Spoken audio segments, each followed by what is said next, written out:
Hello and welcome to the webinar today. Hopefully everybody can hear me okay. We're going to give it just a few more seconds here, another 30 seconds. Got a few people that are just signing on right here, and then we'll kick things off.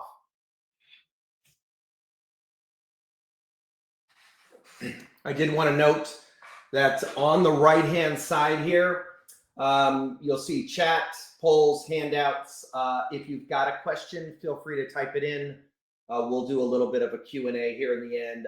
Certainly, as questions come up, you're welcome to input them. Also, on the handout section here, you will see there is a download where you can actually download the presentation if you certainly care to. But good to go here. So just a second, and we'll get going.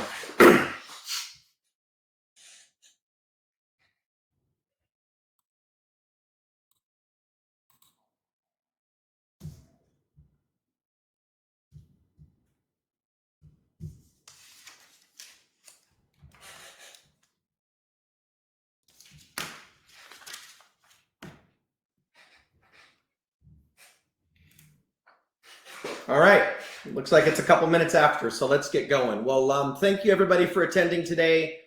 My name is Paul Sundin. We'll talk here in a second a little bit more. Today we're going to talk a little bit about some of the basics of cash balance plans, how they work, who they benefit, ways to maximize them. So it's just meant to be somewhat of a general, presentation. You just talk about, some general ideas of the plans.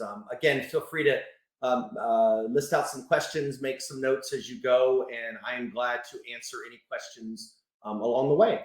All right. So first, we've got an overview here. We're going to talk a little bit about, like I said, what a cash balance plan is. We're going to definitely talk about the pros and cons. That is the most important thing when I go over these plans. Who a good candidate is. There's a lot of, good candidates are very specific. And so, we'll kind of discuss some of those different areas, who they're going to work out very well for. We'll talk about some of the plan strategies, and we'll also talk a little bit about a special topic. I like to kind of cover a special topic each time. We're going to talk a little bit about prior service or past service today. It's a way that you can kind of turbocharge or get a little bit more in year one. And then lastly, we got a Q&A. I guess I didn't cover the time frame, but these are usually 20 to 30 minutes. And then I'm welcome to sit around for another half hour or so and go over any questions we've got. Usually there might be a few questions. I'll also make sure to give you my contact information at the end, so we can make sure that you can reach out to me if you've got any other questions. Alrighty, we'll dive in. I am a CPA by trade. I've been a CPA for 30 some odd years. In fact, I started doing these with my clients on my tax side of my business about 10, 15 years or so ago, and it really just kind of evolved into a full-time job for me. We also, I guess along the same lines, not only retirement structure, and I do some tax planning, some entity structuring. We get involved in some other types of strategies from time to time, and often we will reach out to clients as you see fit. I think the key thing to know is we really try to structure these things like a CPA firm to really make sure you're getting the benefits out of it from a tax standpoint, because we know that's the number one reason that people set up these plans. What we do is we do both, obviously, cash balance plans and defined benefit plans. Don't want to confuse everybody. Many people are aware of this, but a cash balance plan is a type of defined benefit plan. We use it sort of interchangeably. We're a third-party administrator. We just do the compliance work, and we also do consulting and help you manage the plan.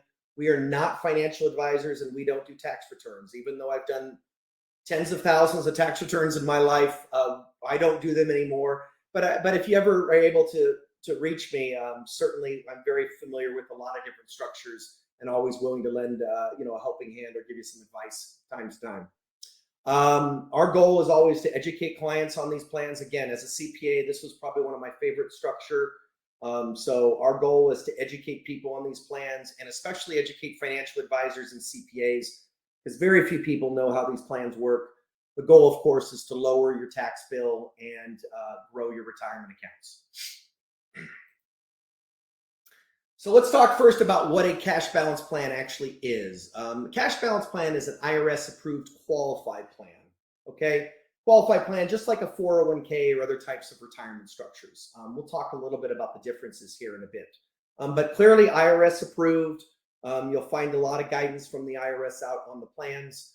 They are a type of defined benefit plan that promises a specific benefit at retirement. Okay. Again, a little different than a defined contribution plan, but we're trying to build a specific amount so that when someone retires, they're able to get a payment stream for the remainder of their life. These plans are actuarially determined and we review them annually. So they do need actuary sign off of these plans. That's why they're more complex and obviously a little bit more costly, but they're great for people who are looking for contributions over $100,000. We did a study a while back. I think our average contribution at the time was $153,000 into a plan. So again, 401ks, great plans and SEPs, but you're going to want to do something a little bit more sophisticated if you're looking to get a higher contribution.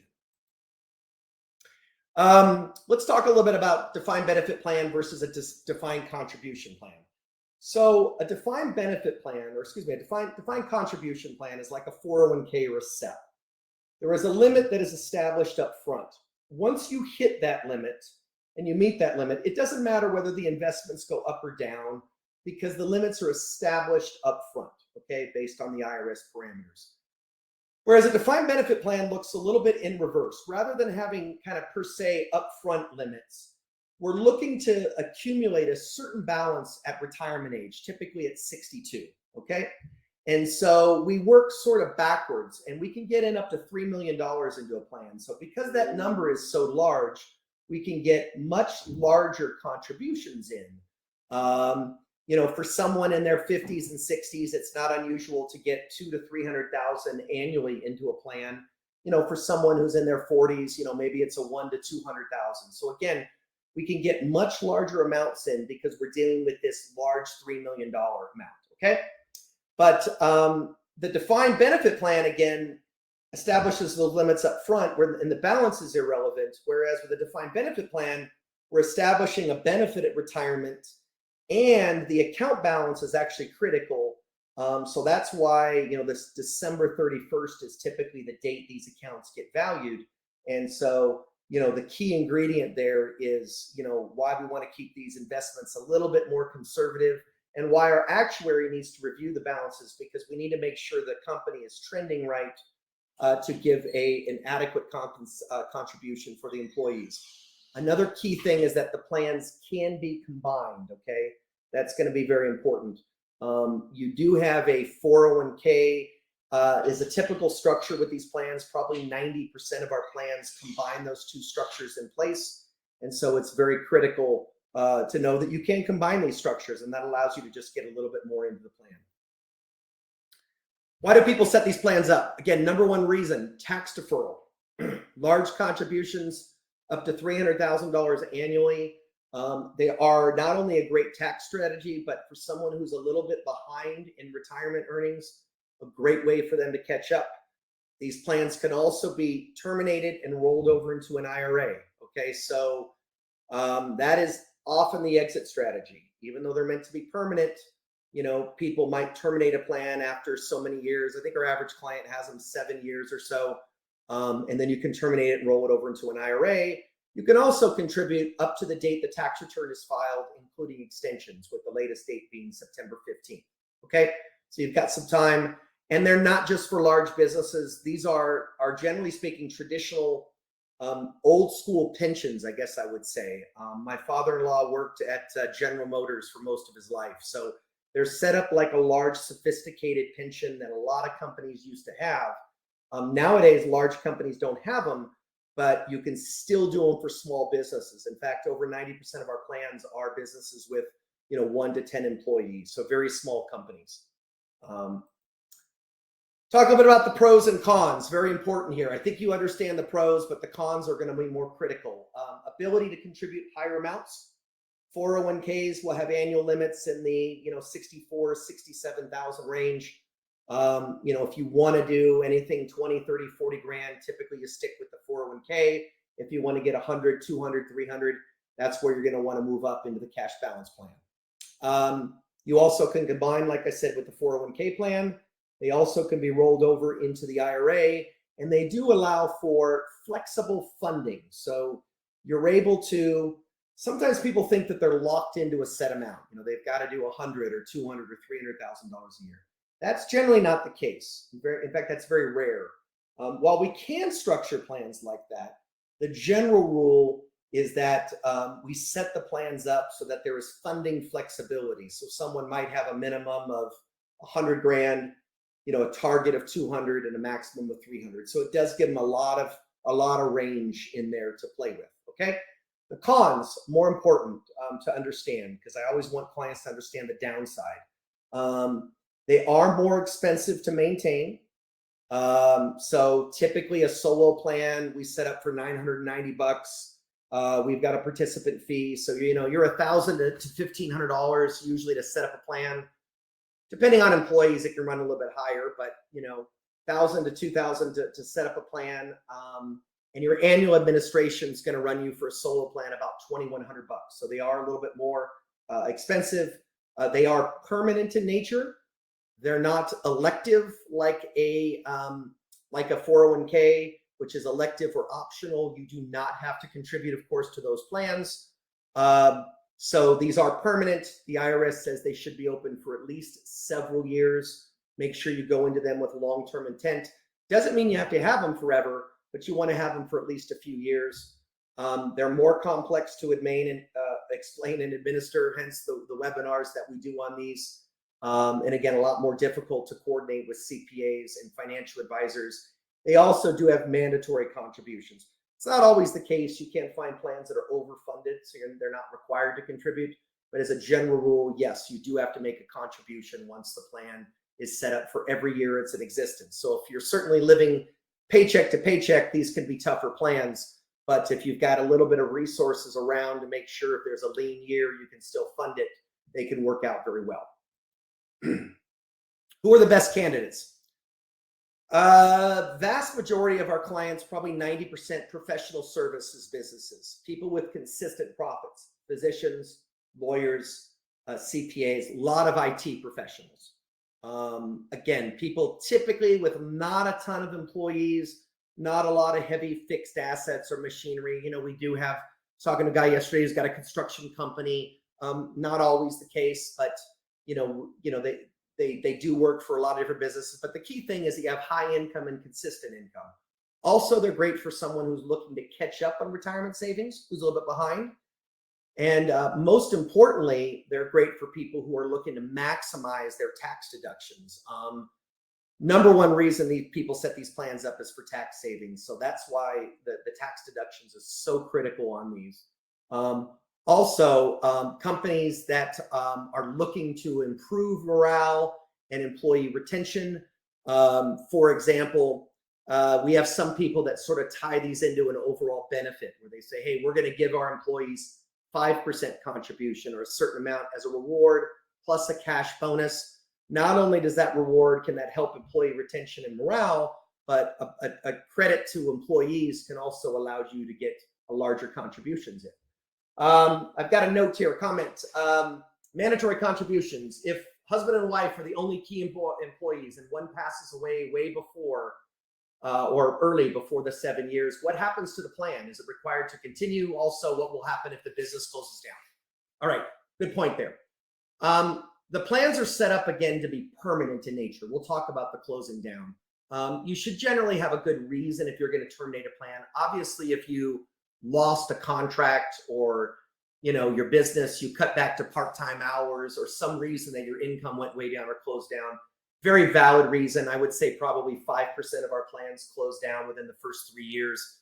And again, that's not because people are intending for these plans to be long-term. They should always have long-term intent, but maybe someone loses a contract.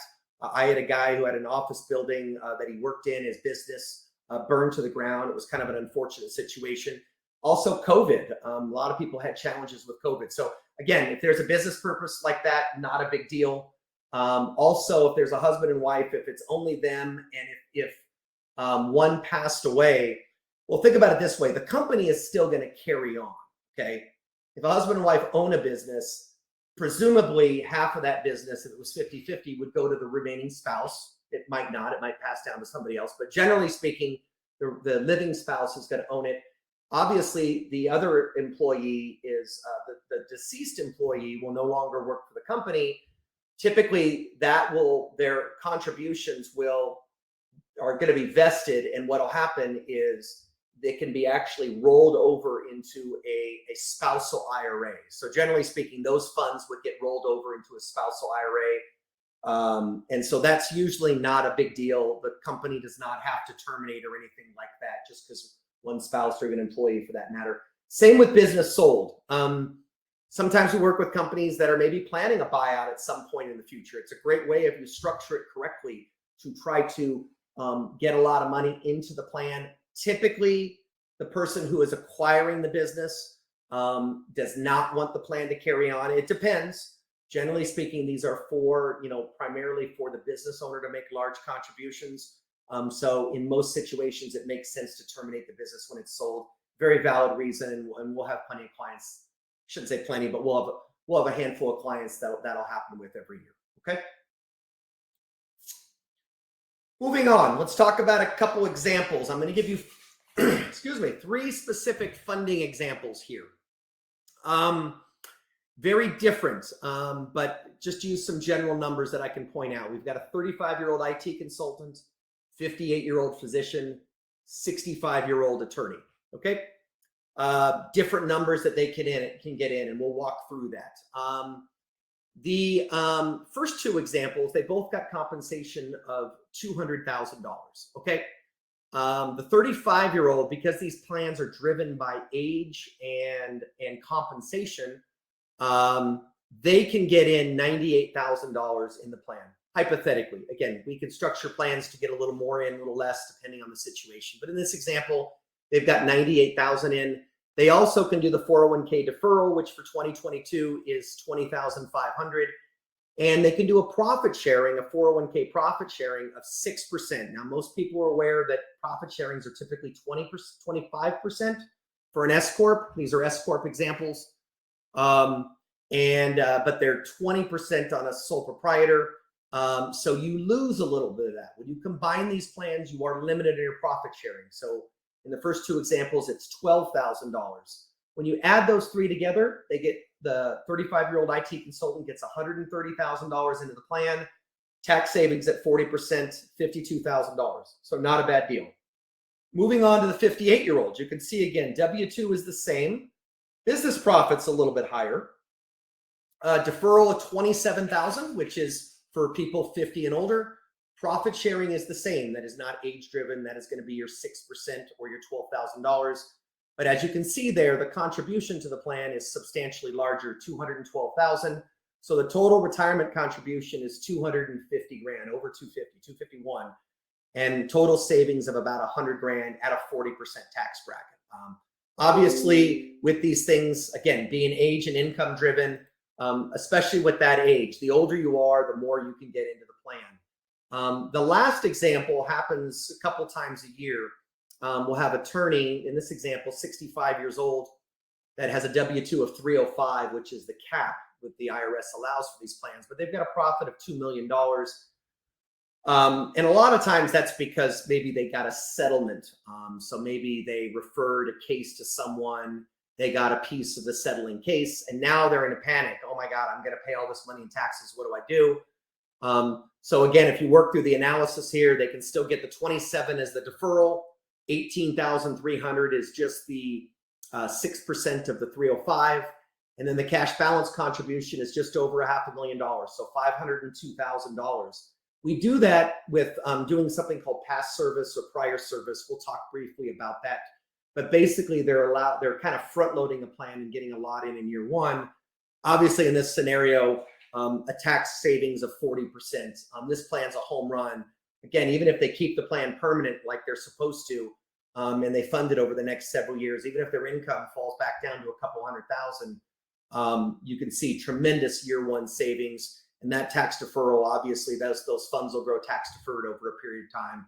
So three sort of representative examples. I would say that one in the middle, the 58-year-old physician, is probably the most likely out of the group. But just wanted to give you a wide range of funding examples there. So a couple strategies that we use. You could consider including a spouse, as long as that spouse works for you. Pay yourself a higher wage. Again, getting a little bit more in can help you out. You can exclude up to 60% of your eligible employees. Now there is some limitations there where you're still going to have to pass a couple other tests, but bottom line is you can't exclude certain employees from the business. Fourth bullet point, you do have to provide a meaningful benefit, but it is rather small. It's usually 2 to 5% of their salary, so it's pretty small.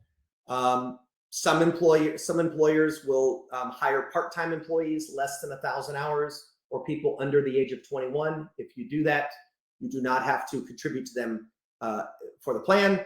Also can consider contract labor folks. Got a lot of people that use independent contractors, and especially a lot of my IT folks. They will sub out a variety of work to other IT folks themselves. Also, we can structure the plans with 3-year vesting. What that means, vesting is ownership. So you might have to give an allocation to an employee, but it might vest so they don't have ownership for a period of 3 years. You can do some creative things with these plans. We do structure some plans with life insurance. Doesn't work for most people, but in the right situation, you absolutely can do it. Section 199A QBID. These are qualified plans, so they do allow for QBID. If you're aware of that, certainly make sure you discuss it with your CPA. That allows you to get your 20% business deduction. And then determine if funding is an option. This ties a little bit into some of the prior service and past service, but in many situations you could overfund the plan in a good year, and then obviously dial back your contributions in a rather lean year. What are the deadlines? Plan setup deadline is the due date of the tax return, including extensions. So you actually can open up these plans for 2022 into 2023.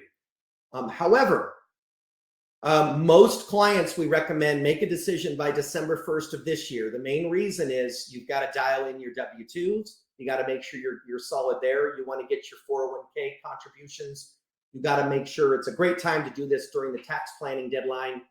And you also do not want to overfund your 401k, because if you over contribute over the 6%, you will not be able to do the plan unless you meet other criteria. But generally speaking, you need to stick to that 6%. The contribution plan deadline, like I said, not only can you open the plan, but you have to fund it before you file your tax returns. We help people through our onboarding process set these plans up with their investment advisors because we do not manage money. So you want to give us a good week to set up a plan, and usually a couple weeks to make sure you get the account opened at the brokerage, at the Fidelity or Vanguards of the world, and funded in time. So make sure you give yourself time. Most people will do it by the end of the year, again, with kind of December 1st being sort of a tentative deadline for a lot of people. Special topic. Again, I said I like to go through special topics on each of these. We're going to talk a little bit today about what we call prior service or past service. Prior service, what this means is that when you go through those examples that we went through, and you've got a compensation number for a given year, you might have a contribution, of course, that you can make, a maximum contribution that you can make based on that specific compensation that you've got. But the plan does allow the company to give a contribution for prior services rendered to the company, past W-2. So for example, if you are a solo person, solo plan, and you've been in business, you're an S Corp, you've been in business for 10 years, we can actually use W-2s from prior years. What does that do? Is that allows you to get an opening credit. You don't have to amend a tax return. You take it all in this year, but it allows you to get an opening credit for any contributions that you make going into the plan. And so a great way to get that plan higher. In that example I had with the 68-year-old, the way we got it to $500,000 was using prior service. So we looked at W-2s for prior years to be able to front load that plan to be able to get a lot more in. So again, prior service and past service is great. It also allows you to, the way the rules allow you to, we can amortize that prior service over a longer period of time, which gives you the ability to fund a little bit more and to be a little bit more aggressive in your initial years of funding plans. Even though you want these plans to be open and consistent for a while, some people do want to take advantage of time value of money and get as a larger contribution in as possible. What are the tax implications of life insurance using cash balance plans? Cash value life insurance is taxable. What about death benefit? These can get a little complex. I'm going to touch base on it briefly, but if you care to, you can certainly Google Empyrean and Google life insurance in a cash balance plan, and you'll see a couple articles that I've written about it. But bottom line is it can work very well with someone who is looking to maximize the funding of a plan. You can get in up to 50% of your contribution. Life insurance loses a lot of value out of the gate, so it allows you to get higher contributions in the plan in year 2. It also is great for someone who maybe has some health problems. Maybe their life insurance is very expensive, things like that.